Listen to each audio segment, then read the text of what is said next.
So many of you watching have probably heard this before, but why is it that around 90% of millionaires are some way, shape, or form invested in real estate? We're going to get into the details on that here in a minute, but if you have not yet, please do subscribe below. I sincerely appreciate those who have subscribed so far, and will appreciate if you guys hit the subscribe button below and hit the like button too if you get to the end of this video and got something out of it. So, the vast majority of millionaires are invested in real estate in some way, shape, or form. And I would argue that a lot of the self-made millionaires out there that didn't start, a massive business like Amazon, Facebook, Google, or even some other businesses that aren't of that magnitude, actually built the majority of their wealth through investing in assets such as real estate. And there have been several studies done. So whenever I do a Google search and see, how many people that are millionaires have invested in real estate, typically you hear around like the 90% number that are invested in real estate. So why is that? So if you really look at any millionaire or billionaire for that matter, and look at how they accumulated their wealth over time, they either created and built a large business over time and held shares in that business to where the business grew to a certain point to where their portion of shares exceeded $1 million, right? So their net worth is $1 million or more. Same goes with real estate. When you accumulate so much real estate, again, as you build equity over time in those properties, your net worth eventually, as long as you continue to invest in the right assets, will be worth $1 million or more. So with that being said, the vast majority of millionaires learned to stop trading their time for money and started putting their hard-earned dollars to work and invest in assets that pay you monthly, that grow over time, again, such as rental properties or other, whether it be residential or commercial real estate. And as your money works harder for you over time, you can then begin to leverage the money you make through those investments in various ways to continue to invest, and that snowballs over time. So why is real estate the number one thing that makes people rich? Number one, and in many of these videos, I've talked about this being really more icing on the cake. But this is really how people over the long term build significant wealth in real estate, and that is appreciation.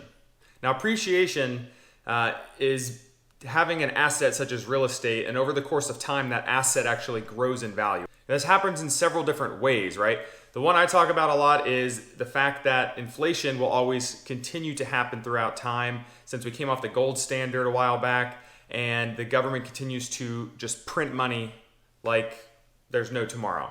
We've seen it happen like crazy recently with all these stimulus packages being created, expansion of unemployment benefits, and things of that nature. So the government is spending a bunch of money trying to stimulate the economy, trying to rebound from the COVID-19 pandemic, all that good stuff. But as the Fed and government continue to print money, it actually devalues our currency.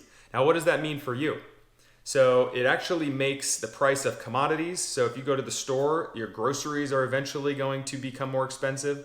The price of goods and materials will become more expensive. So when it comes to real estate, it actually has become more expensive over time and will continue in the future to become more expensive over time to build houses, right?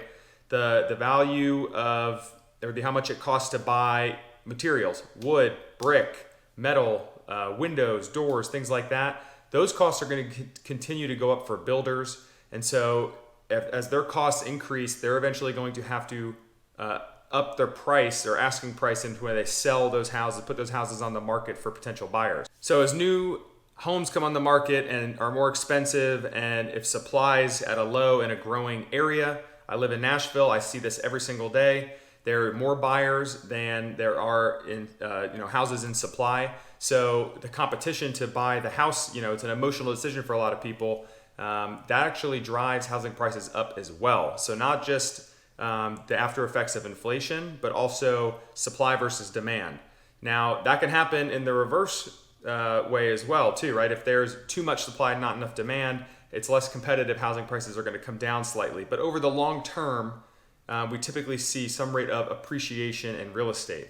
Now, this is really cool because I'm going to talk about it here in a minute, but you can leverage equity that you build through appreciation over time. So you can actually pull that equity out in the future to invest that money into another real estate investment and kind of rinse and repeat over the long term. Now, this is more specific for rental properties or cash flowing properties. So I'm primarily invested in short-term rentals, but same goes for long-term rentals, right? For those of you who are maybe paying rent in an apartment or in a house or a duplex or something like that, you're paying the owner, the right to live there for whatever in your lease agreement, a said period of time. 12 months is, the typical lease agreement term. But as you, as the renter, are paying the owner a certain sum of money, that is paying down the loan, and whatever's left over after their expenses and debt service is paid is actually going to them in the form of cash flow. So real estate investors and owners of real estate can collect on that cash flow each and every month as supplemental income, and as they accumulate more properties, they accumulate more and more monthly cash flow. So when you hear the term financial freedom, in real estate, quite literally, when you reach enough rental income that supports your lifestyle, you are financially free. You don't have to trade time for money in a W-2 paying job anymore. Now, many other forms of investment will not provide this same level of cash flow. And right, a 401k is not going to provide that. An IRA, if you invest in the stock market, unless it's a high dividend paying, stock or company that you put your money into, you're not going to see that money. You're just going to ride the wave as the company grows, or as you hope that it grows, right? That would be more equivalent to loan pay down and appreciation. Now, the next one is loan pay down. Now, again, for rental properties, so part of that rent that you were paying as a renter to the owner of the property is going toward debt service or loan pay down. Now, the investor, that's great for them because they basically have other people paying the loan down for them. So, investors typically go to the bank or go to, a hard money lender and leverage their money for the investment, which we're going to get into in the next, point of why investing in real estate is important. But you're going to be able to have somebody else pay the mortgage for you.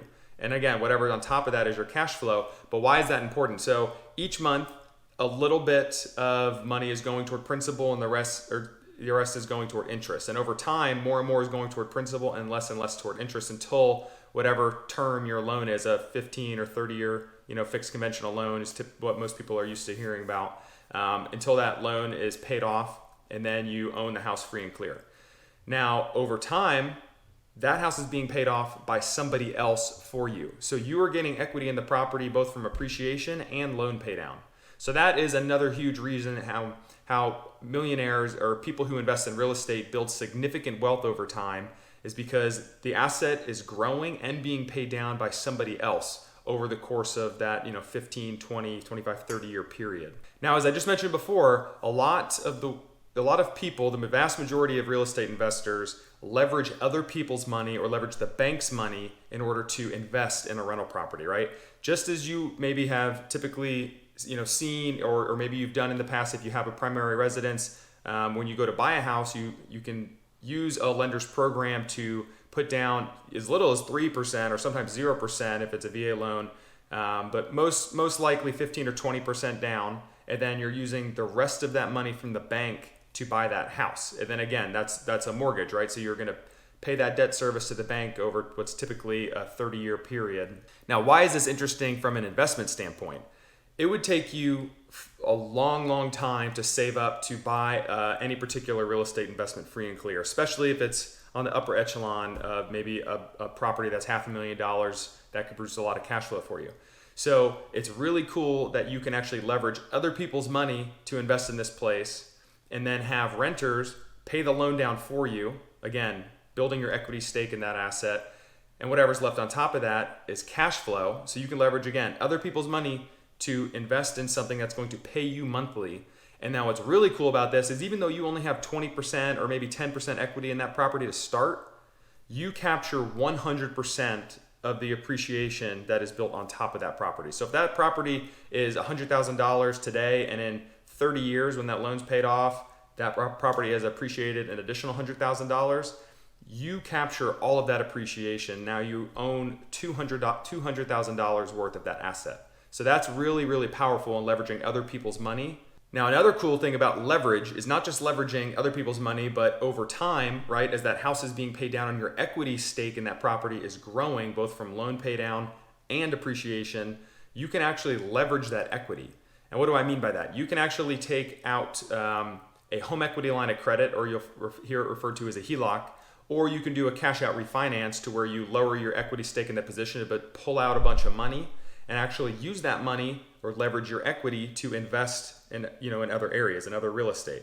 So basically you can continue to make that equity work hard for you, and that's less money you have to work for. Again, go trade your time to collect enough money for new investments. When you get to a certain point and your real estate portfolio has grown to a certain point, you can actually continuously leverage the equity you already have and invest in other areas to continue to, again, snowball and grow that the real estate portfolio and your net worth larger and larger and larger. So that's how a lot of people become millionaires, is by leveraging other people's money and then leverage equity that they have built in properties over time to continue to invest in new properties. So another benefit is tax benefits. So, you can actually, tax code allows you to write off a certain, amount of interest and depreciation of, all your assets in real estate over the course of time.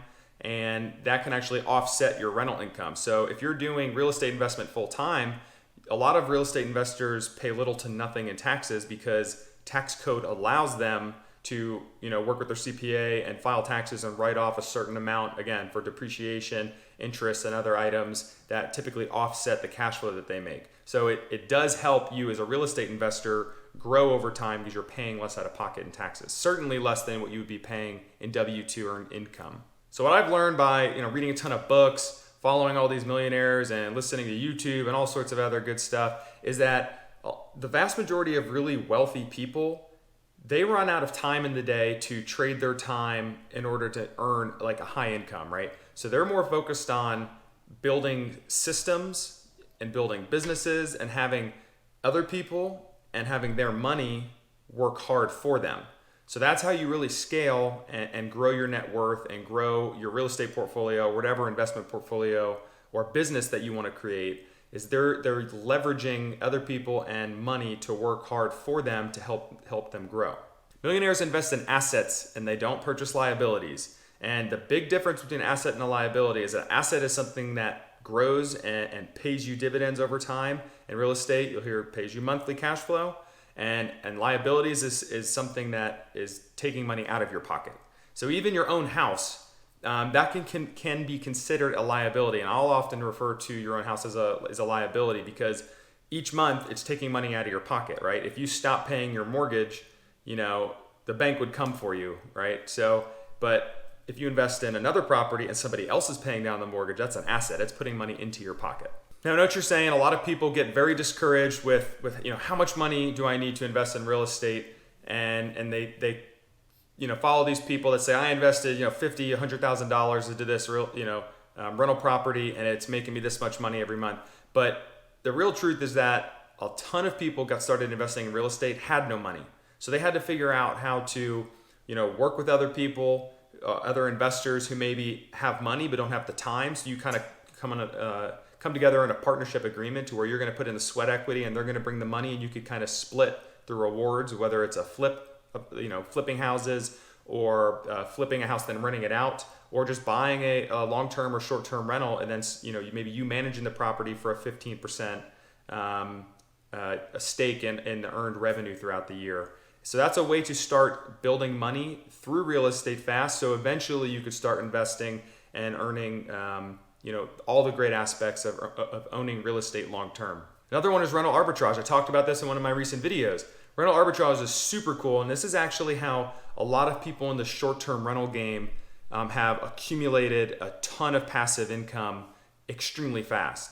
And now what this is basically you approach a homeowner or maybe an apartment to where you'd say, hey, I would like to sign, you're going to be a long-term renter. I would like to sign your lease agreement and pay you what you're asking for, maybe even a little bit more. But in turn, I'm going to short-term rent this out on my own time. So there's a lot of benefits to this for them, is that, the place is professionally cleaned all the time. They're getting exactly what they want in rental income. They know rent is going to be paid each month.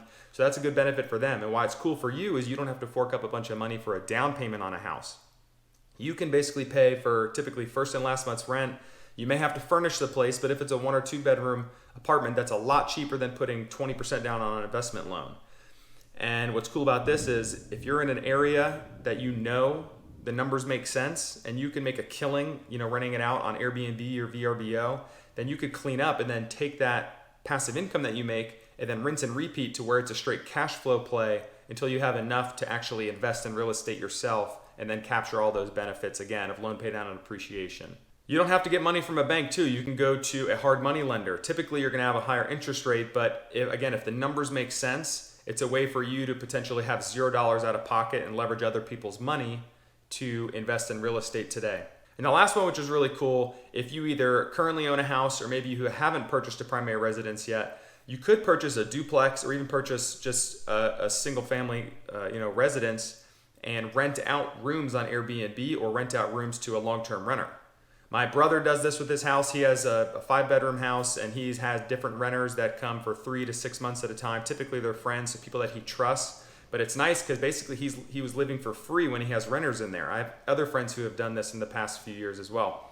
It's a terrific way to essentially live for free. And again, the renters are helping pay that loan down for you. So you are getting all the benefits of appreciation. So if you do a house hack, again, you could do a duplex, you could rent out the other half of it. And that's a great first investment. And typically why this is great is because you could probably put as little as 3 to 5% down with various loan programs that are available for first-time home buyers. So that's it. That's a quick synopsis on how the vast majority of millionaires are, in some way, shape, or form invested in real estate, and why I would encourage everybody out there who has some sort of interest in real estate or learning more about real estate investment.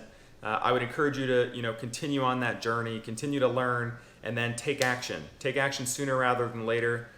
You guys will learn, most of what you learned through actual doing. I know I have. But anyways, guys, I appreciate you watching. Please do subscribe and like this video below, and we'll catch you next time.